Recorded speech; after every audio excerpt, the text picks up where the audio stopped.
When I grow up, I want to play baseball. I want to do my homework till midnight and get up and go to school the next day. I want to miss all the parties because I'm at out-of-town games. I'll get up before sunrise and do sprints till my body aches. I want to travel hundreds of miles just to get swept in a doubleheader in the freezing rain. I want him to play baseball. I love the way my washroom smells, filled with a mountain of stinky uniforms. And I live for the exhilaration of finding that missing jersey minutes before the game. Because tripping over muddy cleats in the middle of the night keeps you really sharp. Spending hours of vacation sitting on freezing cold bleachers, I live for that. I want him to play baseball. I'll invest my retirement on endless road trips and summer camps. I'll take him to practice at 5 o'clock in the morning. Then go to team meetings after a long 12-hour day at work. Keeping my cool when parents are ripping my kid makes for great anger management. When I grow up, I want to play baseball. Play baseball. Play baseball. It's the NJCAA JUCO World Series, and my, oh my, what a day for baseball!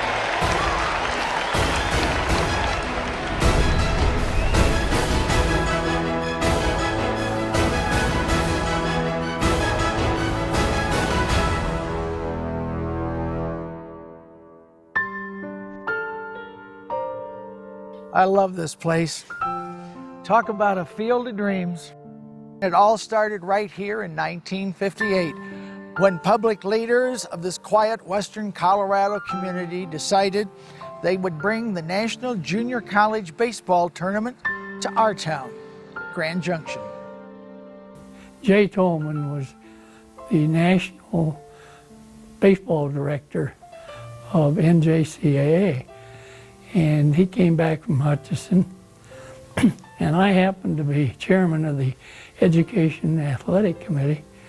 So he came to me with this idea. What do you think about a baseball tournament in Grand Junction? I said, tell me more about it. Enthusiasm for the dream spread, inspiring those first key committees. And soon it seemed the whole town was involved.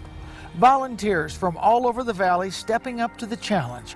Everyone wanted to be a part of something big, a fledgling dream brought to reality.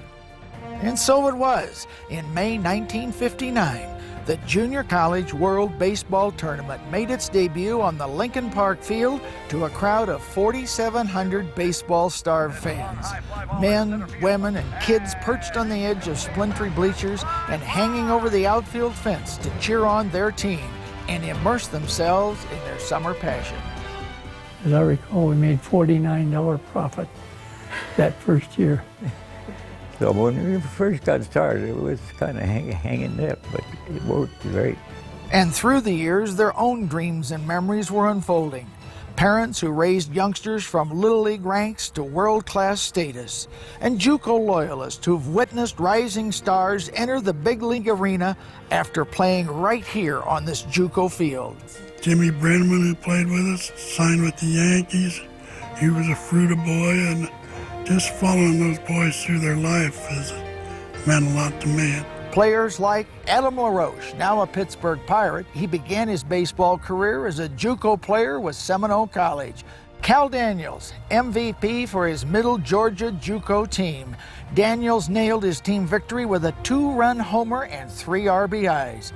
Eric Gagne, this renowned pitcher for the LA Dodgers, was once a leading JUCO player for his Seminole College team. Wayne Graham, named Coach of the Century in junior college baseball, Graham guided his San Jacinto College to 5 JUCO titles in 5 years. Collegiate baseball named Graham National Coach of the Year in 2003. Kurt Schilling, the hard-throwing right-hander, started his career with Yavapai College and then moved on to a big-win major league career with the Phillies, the Diamondbacks, and the Red Sox, leading the latter two to World Series championships. Kevin Ritz, big right-hander from Iowa's Indian Hills Community College, later set the 1-season record for wins with the Colorado Rockies. Kirby Puckett, this JUCO outfielder from Triton College, set a tournament hitting record that is still the barometer of players today. Without fail, stellar players have emerged from every JUCO tournament every year since its inception. And the crowds kept growing, loyal fans and newcomers alike, bringing families and friends, and behind it all, thousands of volunteer hours were poured into every tournament, every detail to make JUCO world-class worthy.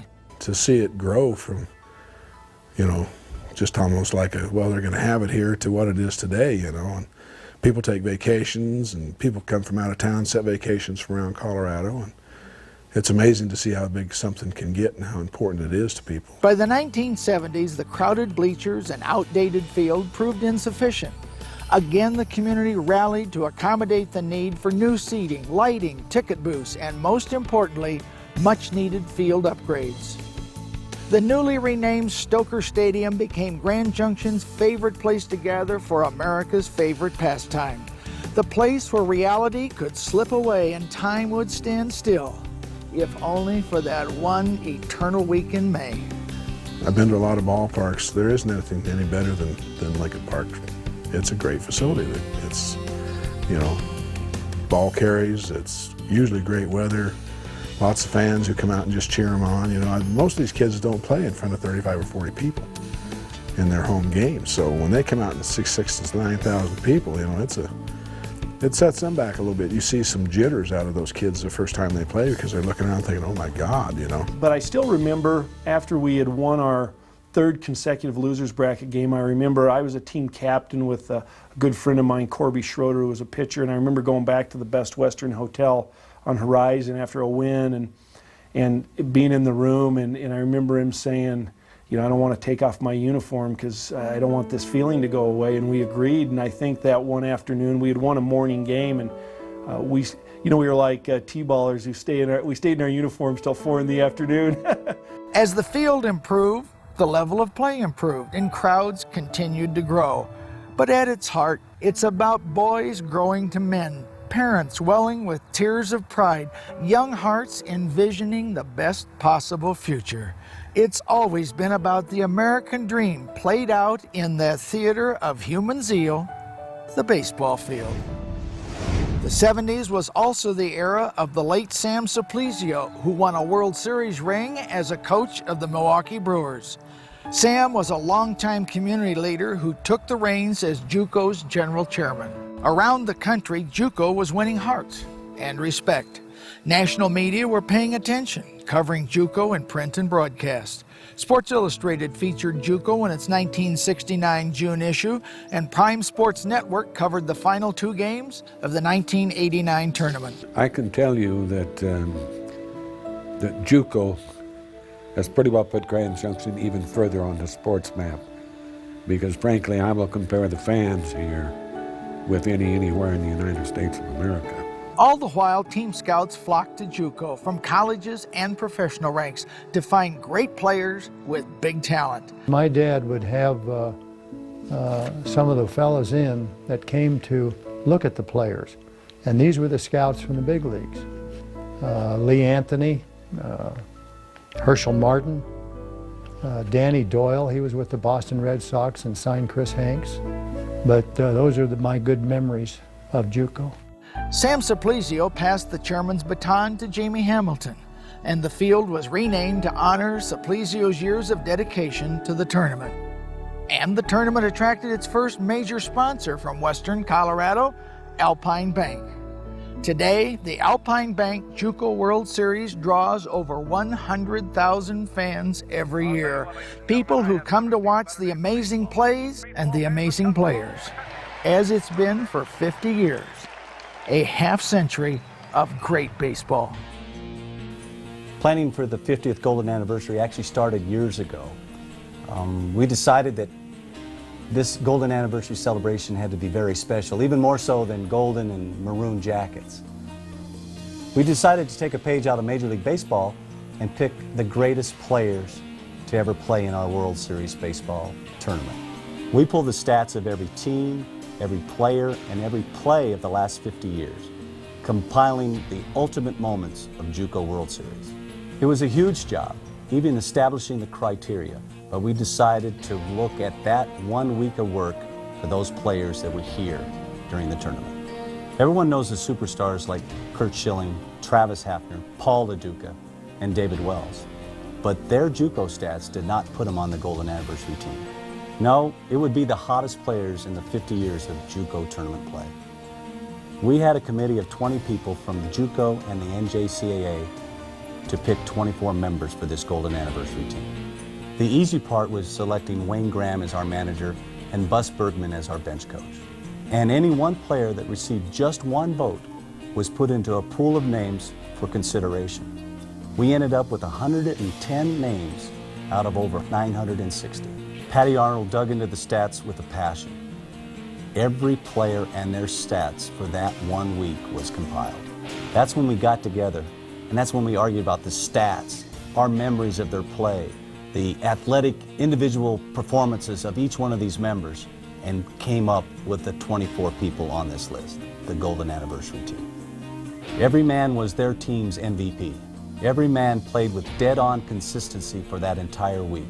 Every man made a huge contribution to putting their team over the top in probably the greatest tournament of their lives. And what's even more exciting, they allowed us to share in their exhilaration. When they dove for the ball, we were diving for the ball. When they hit the ball over the left field fence, we shared in that celebration. And most importantly, when they won the national title and charged the mound and piled on at the mound, we were there with them. We were so proud of you guys. These are incredible men, and their accomplishments are outstanding. We are glad to have them here. Congratulations. 50 years since the first tournament, Grand Junction remains JUCO's proud and spirited host, a community devoted to the players, fans, and teams. 50 years later, the teams keep coming to play the game they love in the nation's premier junior college tournament. 50 years later, fans keep coming to watch the game they love. And the volunteers keep pouring in those hours because it's something big, something special. Game after game, year after year, a half-century later, it's magic. It's JUCO.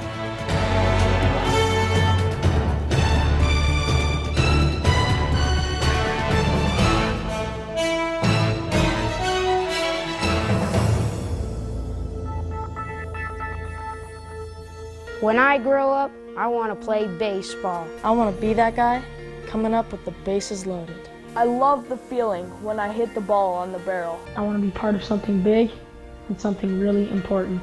I want to play baseball. He'll learn that he can survive his injuries, and victory actually can rise from defeat. He'll learn to smile after a bad game. And another chance is just around the corner, and I love that. Yeah, I want my kid to play baseball. He'll learn to be a humble winner and a proud loser.